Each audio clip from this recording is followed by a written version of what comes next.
అసలు లక్ష్మీదేవి మీ ఇంట్లోంచి బయటికి వెళ్ళిపోకుండా ఉండాలంటే ఏం చేయాలో తెలుసా? మీరు ఎప్పుడైనా సరే ఒక గిన్నెలో ఉప్పు పోసి ఒక 7 లవంగాలు వేయండి.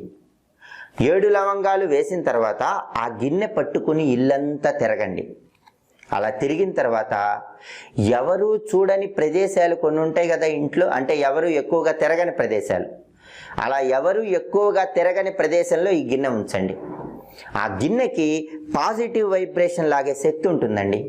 విపరీతంగా ధనం మీ ఇంట్లోకి వచ్చి చేరుతుంది. కాబట్టి మీరు చేయాల్సింది ఏంటంటే ఒక గిన్నె తీసుకోవటం, ఉప్పు పోయటం, 7 లవంగాలు వేయటం, ఆ గిన్నె పట్టుకొని ఇల్లంతా తిరగండి. ఏ రోజైనా చేయొచ్చు, శుక్రవారం చేస్తే చాలా మంచిది.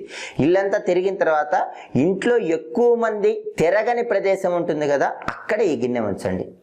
ఆ గిన్నె ప్రతిరోజు కూడా ధనాన్ని ఆకర్షిస్తూ ఉంటుంది. దానివల్ల లక్ష్మీదేవి ఇంట్లోంచి వెళ్ళిపోమన్నా వెళ్ళిపోదు, మీ ఇంట్లో శాశ్వతంగా